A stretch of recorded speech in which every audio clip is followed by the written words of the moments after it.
Hello everyone, मैं Amar Prakash Pandey, assistant professor organic chemistry, government PG college Tikamgarh Madhya Pradesh. आज हम लोग बात करने वाले हैं स्ट्रेटजी फॉर एमपी सेट और केमिकल साइंसेज। तो जो स्टूडेंट केमिस्ट्री के लिए एमपी सेट की तैयारी कर रहे हैं, ये वीडियो उनके लिए होने वाला है। और इसके पहले मैंने एक वीडियो बनाई थी कि एमपी सेट क्या है और उसका क्या यूज़ होता है। तो जिनको नहीं पता है एमपी सेट के बारे में, एक बार वो वीडियो देख लें। और जिसको तैयारी करनी है एमपी सेट केमिकल साइंसेज के लिए, सिंपली केमिस्ट्री के लिए, उनको इस वीडियो के बाद हेल्प मिलने वाली है कि उन्हें क्या पढ़ना है और किस प्रकार से पढ़ना है। इस वीडियो में हम ये बात करने वाले हैं। तो पहले समझ लेते हैं एग्जाम पैटर्न कैसा है। आपको मैं पहले वीडियो में बता चुका हूँ, दोबारा बता देते हैं यहाँ पर कि इसमें पेपर होने वाला है 3 घंटे का। ठीक है, पेपर आपका 2 पार्ट में डिवाइड रहेगा। फर्स्ट पार्ट जो रहेगा उसमें रहेगा general paper on teaching and research aptitude, Hindi में बोलते हैं इसको शिक्षण एवं शोध आवृत्ति। इसमें आपको कुल 50 क्वेश्चन मिलने वाले हैं और एक क्वेश्चन रहेगा आपका 2 नंबर का। इस प्रकार से पार्ट 1 में आपको कुल 100 अंक मिलने वाले हैं।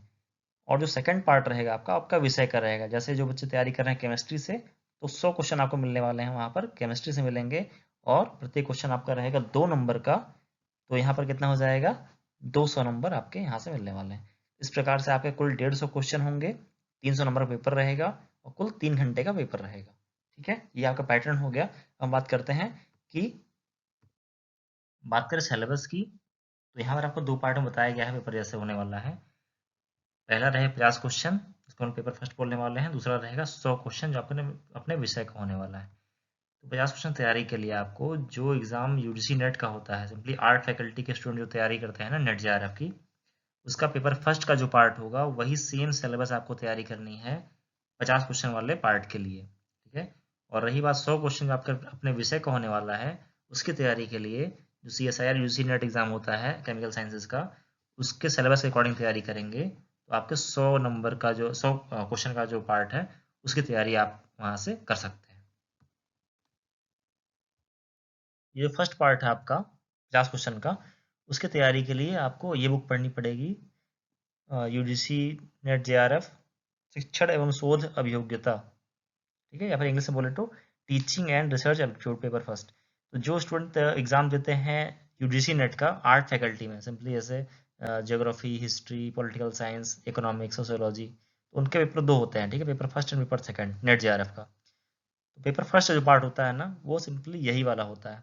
और जो सेट के एग्जाम देने वाले हैं आप लोग, उनमें जो 50 क्वेश्चन आने वाले हैं ना, वो भी सेम इसी के ही पैटर्न पे आने वाले हैं। तो यदि आप इन किताबों को पढ़ेंगे तो आपको 50 क्वेश्चन की तैयारी आपको यहाँ से आराम से आपकी हो जाएगी। ठीक है, और ये बेस्ट बुक है इस पार्ट के लिए, teaching and research aptitude part के लिए। ठीक है, इसके अलावा बहुत सारे बुक्स आपको मिल जाएंगे मार्केट में, लेकिन जहाँ तक मैंने पता किया है अभी तक, ये जो ऐसी बुक है, ये 350-400 के बीच में आ जाएगी आपको। और इसके क्वेश्चंस जो हैं, और पुराने क्वेश्चन के डिस्कशन भी यहाँ पर है। और आपको जो एग्जाम में सीधे सीधे क्वेश्चन यहाँ से मिलने की पॉसिबिलिटी होती है। तो यदि इस किताब को आप पढ़ देंगे यहाँ पर, तो 50 क्वेश्चन आपका जो है यहाँ से तैयार हो जाएगा। हमने पार्ट फर्स्ट तो देख लिया, अब बात करते हैं पार्ट सेकंड का। ठीक है, जिसको सिंपली पेपर सेकंड बोल रहे हैं। तो इसमें आपके अपने विषय के प्रश्न आने वाले हैं। ठीक है, ये स्लाइड जो है सभी विषयों की जो तैयारी कर रहे हैं बच्चे, उन सभी के लिए कॉमन है। ठीक है, कोई भी विषय की तैयारी आप कर रहे हो सेट के लिए, ये जो बताने वाला हूँ, ये जो बातें लिखी हुई हैं, ये सभी विषयों में बिल्कुल अप्लाई होने वाली हैं। सबसे पहले तो आपको अपने सिलेबस को सही तरीके से पढ़ लेना है, कौन कौन से टॉपिक उसमें दिए हुए हैं। कोई भी टॉपिक इग्नोर करके ना जाएं, कम से कम उसकी बेसिक्स जरूर पढ़ लें। आपको उसका बहुत यदि जो स्टैंडर्ड समझ में नहीं आता है, हाई लेवल क्वेश्चन समझ में नहीं आते हैं, तो कोई बात नहीं।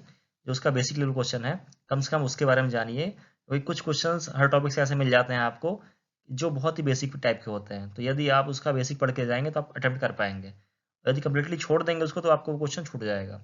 और इस प्रकार से आपको एक एक दो दो क्वेश्चन इकट्ठा करके ही आपको क्वालिफाई करना है एग्जाम। ठीक है, तो उसके लिए आपको 11-12 की एनसीईआरटी अपने विषय में, जो भी विषय आप तैयारी कर रहे हैं, सिंपली केमिस्ट्री की कर रहे हैं तो केमिस्ट्री में ही आपको 11वीं और 12वीं की एनसीईआरटी। इसके अलावा बीए बीएससी जो भी किताबें पढ़ते हैं अपने विषय की, उसको देखें। और पीछे जो क्वेश्चन दिए रहते हैं ना, वन लाइनर क्वेश्चन, सिंपली कहने का मतलब छोटे क्वेश्चन जो होते हैं वहाँ पर एमसीक्यू या फिर अति लघु उत्तरीय टाइप के, कि आपको वर्ड टू वर्ड उसमें आंसर मिल जाता है, उस टाइप क्वेश्चन आपको देख करके जाना है, क्योंकि इन्हीं क्वेश्चन से ऑप्शन बनने के चांस होते हैं। ठीक है, इसके अलावा आपके विषय में यदि सेट एग्जाम हुआ है, पहले से 2 बार हो चुका है, तो उसके पेपर आप देख लीजिएगा, उससे आपको पता लग जाएगा कि किस स्टैंडर्ड के क्वेश्चन आपको पढ़ने और तैयारी करनी है। ठीक है, इसके अलावा जो लोग साइंस बैकग्राउंड से हैं, simply physics, chemistry, math, zoology, botany या फिर लाइफ साइंस बोल दें उनको, तो उनके लिए बताना चाहूँगा कि जो आपकी नेट की परीक्षा होती है, नेट जेआरएफ की, उसमें तीन पार्ट होते हैं actually, part A, part B और पार्ट सी। पार्ट ए में तो आपको रीजनिंग और मैथमेटिक्स आती है, उसको छोड़ दें कोई बात नहीं, लेकिन पार्ट बी और पार्ट सी ये आपके अपने विषय का होता है, ठीक है।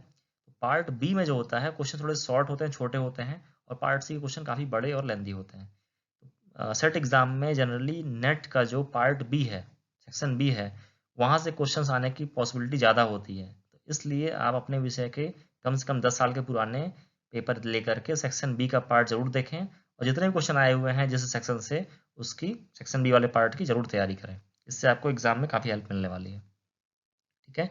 और जो लोग आर्ट्स बैकग्राउंड से हैं वो वाला क्वेश्चन देख लें और अपने PYQs देख लें अपने नेट पेपर में, ठीक है। और इसके अलावा जो अदर स्टेट AP एग्ज़ाम है, मतलब अदर स्टेट में जो प्रोफेसर का एग्ज़ाम हुआ है उनके क्वेश्चंस, और जो 12th ग्रेड टीचर के एग्ज़ाम होते हैं उनके क्वेश्चंस एक बार ज़रूर देख लें, क्योंकि क्वेश्चंस का लेवल जो है लगभग लगभग उनके आसपास ही रहने वाला है। और ज़्यादा से ज़्यादा क्वेश्चन सॉल्व करें, क्योंकि एग्ज़ाम में आपको थ्योरी पढ़ने के बाद क्वेश्चन ही सॉल्व करना है, ठीक है। तो आपको सिर्फ कुछ स्टूडेंट क्या करते हैं, थ्योरी पढ़ करके छोड़ देते हैं और एग्ज़ाम में डायरेक्ट चले जाते हैं, तो लेकिन एग्ज़ाम में जाने के बाद आपको क्वेश्चन ही सॉल्व करना है। तो आप थ्योरी पढ़ने के बाद जितना ज़्यादा हो सके, ज़्यादा से ज़्यादा PYQ सॉल्व करें। यदि कोई टेस्ट सीरीज अवेलेबल हो मार्केट में तो ज़रूर उसको परचेज कर लें और उसको क्वेश्चंस वहाँ से सॉल्व करें। इससे क्या होगा, आपकी एक्यूरेसी आएगी और आपको पता लग पाएगा कि ऑप्शन किस प्रकार से सेट किए जा रहे हैं, क्वेश्चंस का लेवल क्या है, और कौन कौन से डायमेंशंस आपके हैं जो तैयार करने हैं आपको, वो आपको क्लियर हो जाएगा। इसके अलावा यहाँ पर कोई भी निगेटिव मार्किंग नहीं है, तो आपको ज़्यादा से ज़्यादा क्वेश्चन अटेम्प्ट करना है उतने ही समय में। तो ये सारी चीज़ों की तैयारी जरूर करें, आपको जरूर फायदा मिलने वाला है। बात करें सिंपली केमिस्ट्री की, तो केमिस्ट्री में आपको जनरली 3 टॉपिक मिलने वाले हैं, 3 पार्ट में, ऑर्गेनिक, इनऑर्गेनिक, फिजिकल। एक हम अदर बात करेंगे मिसलेनियस की भी, लेकिन जैसे नॉर्मल स्टूडेंट्स की बात करें, तो आप इनऑर्गेनिक, ऑर्गेनिक और फिजिकल 3 पार्ट में डिवाइड करेंगे, तो आप देख पाएंगे कि 95% क्वेश्चन जो है इन्हीं 3 पार्ट से मिलने वाले हैं आपको। बाकी 5% क्वेश्चन जो मिलते हैं वो आपको मिसलेनियस से मिलते हैं, उसकी हम आगे चर्चा करेंगे।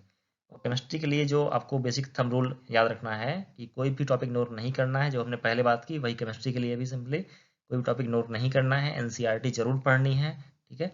और JEE और नीट की जो बुक्स आती हैं ना, जैसे सिंपली मैंने OP टंडन लिखा हुआ है, तो ये बुक जरूर देख के जाएं, क्योंकि क्या होता है कि JEE और नीट की पढ़ाई ऐसी होती है जो आपको बेसिक्स आपकी काफ़ी मजबूत करती है, ठीक है, स्ट्रॉन्ग करती है।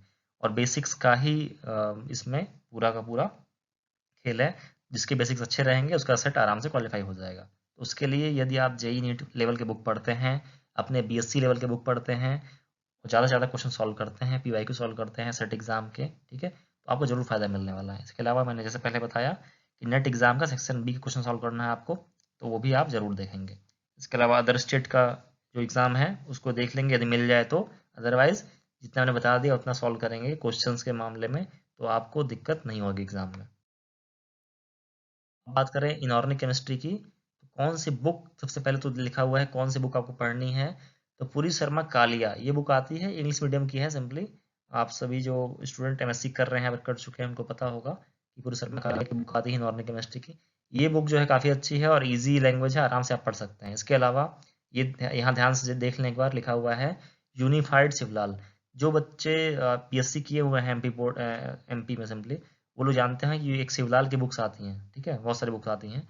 तो BSc first year, second year, third year, इन तीनों बुक्स की आप जो पुरानी वाली शिवलाल आती थी ना, ओल्ड पैटर्न वाली, अब क्या है NEP वाली आने लगी है, वो नहीं पढ़नी है आपको, आपको पढ़नी है नॉन NEP वाली, सिंपली जो ओल्ड वाली थी हमारी ना, first year, second year, third year, major minor वाली नहीं पढ़नी है आपको, पुरानी वाली पढ़नी है।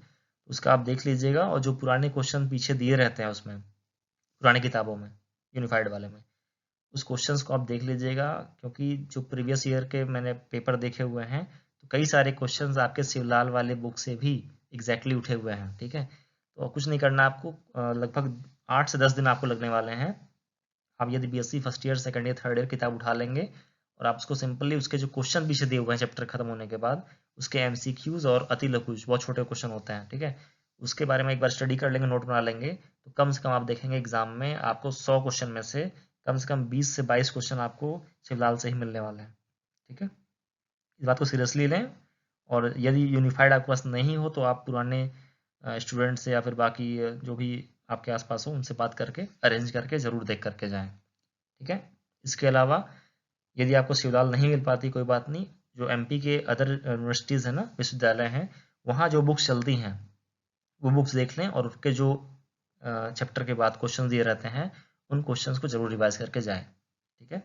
इसके अलावा एनसीईआरटी आपको 11th-12th पढ़नी है, खासकर इनऑर्गेनिक केमिस्ट्री में 11th और 12th का जो लेवल है एनसीईआरटी का काफ़ी अच्छा है और हर लेवल पे आपको काम आता है। ज़रूर पढ़ लें उसको, ज़्यादा समय नहीं लगता है, थोड़ा समय लगता है। वैसे एग्जाम की डेट अभी आई नहीं है, लेकिन काफ़ी अभी फिलहाल मान के चलो कम से कम आपके पास 3 महीने का समय तो कम से कम है। इस प्रकार से आप तैयारी करेंगे कि आप बीएससी लेवल की किताबें पढ़ लें, 11th-12th की पढ़ लें, जेई और नीट लेवल की किताबें पढ़ लें, तो आपको काफ़ी हद तक एग्ज़ाम में क्वालिफाई करने में मदद मिलने वाली है। इसके अलावा मैंने लिखा हुआ है all PYQs of jam, net, set and read related notes. मतलब जैम का आप छोड़ दें कोई बात नहीं, लेकिन यदि आप चाहें तो जैम का पेपर यदि मिल जाए तो ज़रूर देख लें। और अदरवाइज़ मेरा टेलीग्राम ज्वाइन कर लें आप, मैं उस पर शेयर कर देता हूँ, बहुत सारे नोट्स मैंने शेयर पहले भी किए हुए हैं नेट और जैम के बारे में, तो आप वहाँ से देख लेंगे कि आपको क्वेश्चन नेट और जैम में कैसे आते हैं। मैंने बताया नेट का सेक्शन बी आपको सॉल्व करना है और जैम एग्ज़ाम होता है, मैंने इस पर वीडियो बनाया हुआ, आप देख लेना। जो बच्चे एमएससी करना चाहते हैं ना एनआईटी और आईआईटी से, उनके लिए एग्ज़ाम होता है जैम का। ठीक है। उसमें क्वेश्चन जो होते हैं थोड़ा मीडियोकर टाइप के आते हैं, तो ये क्वेश्चन आप सॉल्व करने में करने से आपको ज़रूर हेल्प मिलने वाली है। वैसे आपको नेट का सेक्शन बी सॉल्व करना ही करना है और सेट के PYQs आप देख लीजिएगा।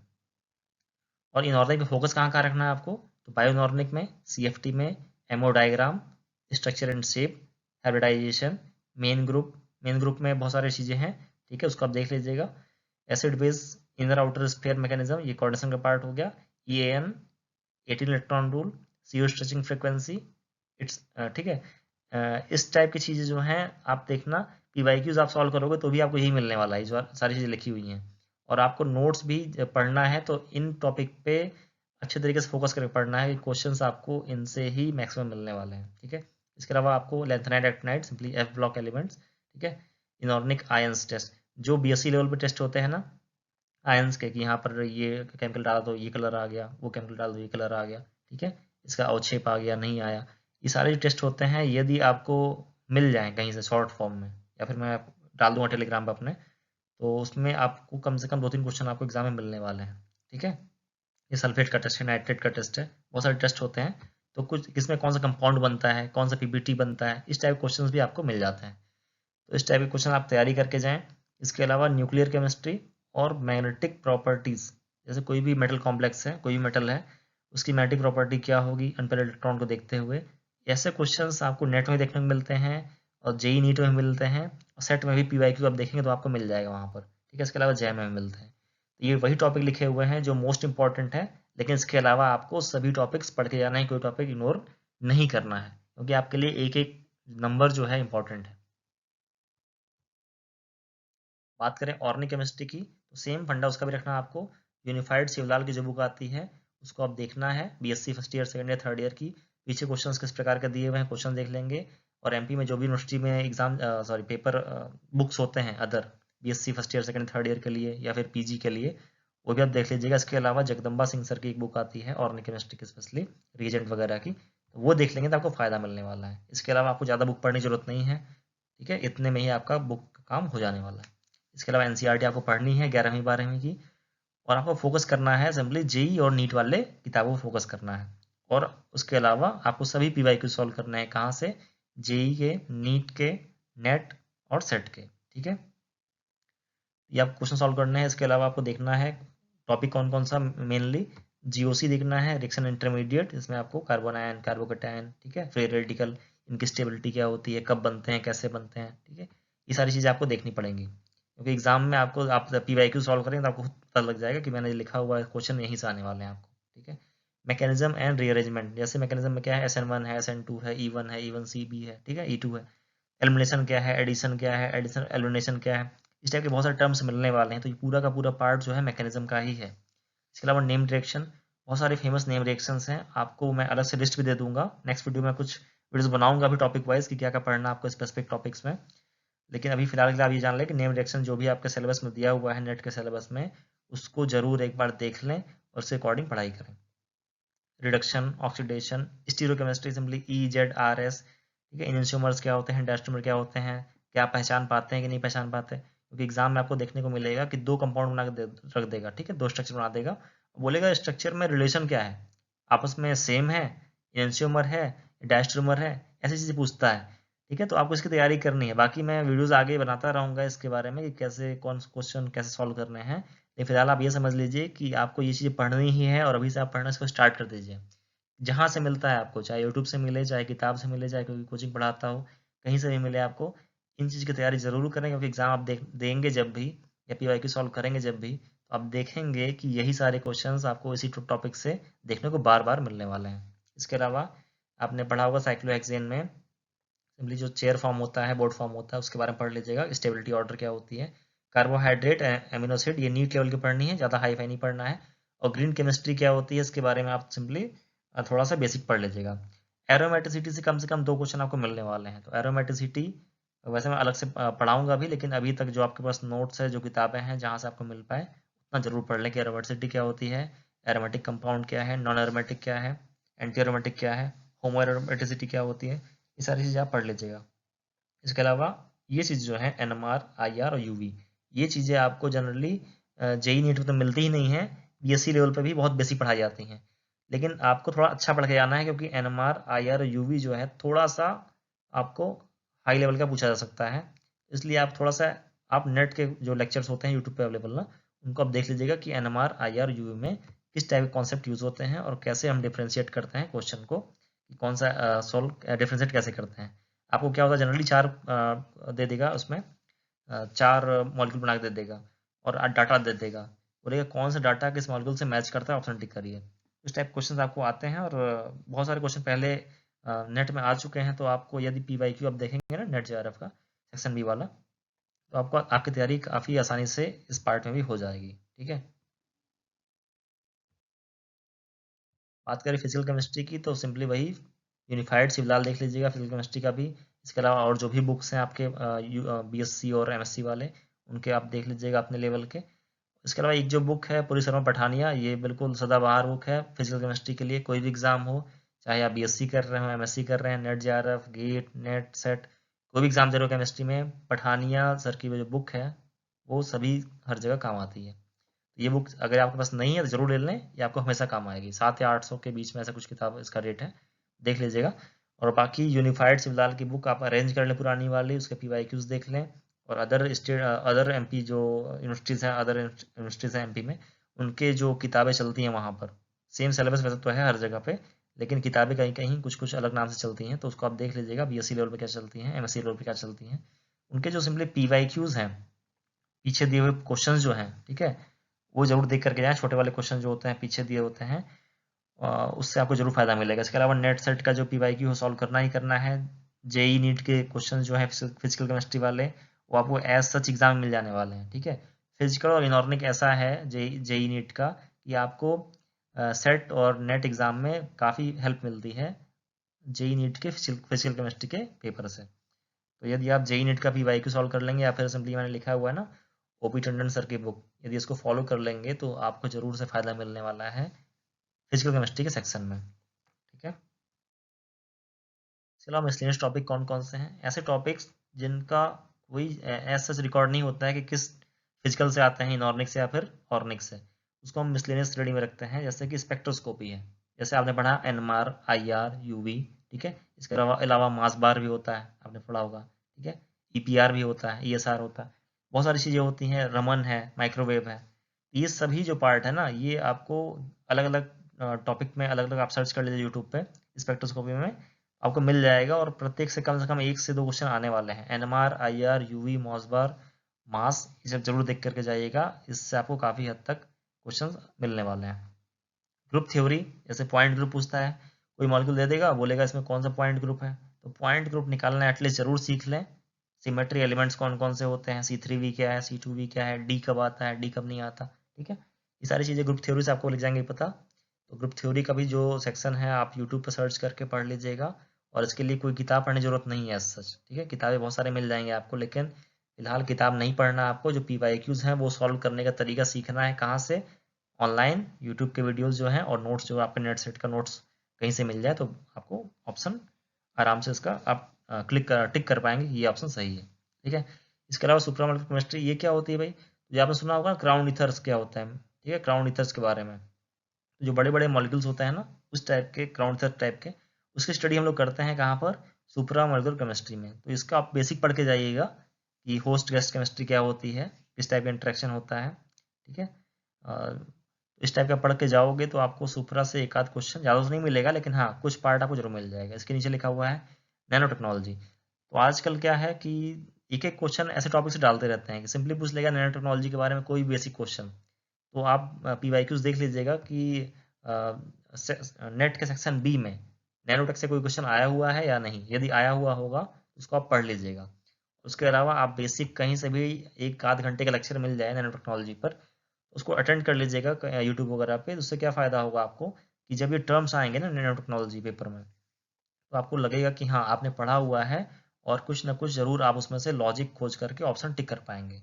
इस तरीके से आपको न्यूक्लियर केमिस्ट्री और इन्वायरमेंटल केमिस्ट्री का भी इसी प्रकार से देख लेना है। ठीक है, इसके अलावा यदि आपको सिलेबस पढ़ते हुए नज़र आए कोई कि ये टॉपिक छूट रहा है, तो उसको भी आप सिंपली इस प्रकार से देख लीजिएगा। वैसे आपका 4 पार्ट हो गए। ठीक है, एक हो गया ऑर्गेनिक का, इनऑर्गेनिक का, फिजिकल का और मिसलेनियस का। आपको बहुत हाई फाई नहीं पढ़ना है, आपको NCERT अच्छे तरीके से पढ़नी है। JEE नीट के जो क्वेश्चन है हमको तैयारी करनी है, सेट के पुराने पेपर देखने हैं, नेट का सेक्शन बी वाला पार्ट देखना है आपको। ठीक है, इस प्रकार से आपको तैयारी करनी है और ज़्यादा से ज़्यादा आपको क्वेश्चन सॉल्व करने हैं। इतना करने के बाद सेट क्वालिफाई करने के लिए जो आपके पॉसिबिलिटी है काफ़ी हद तक बढ़ जाएगी।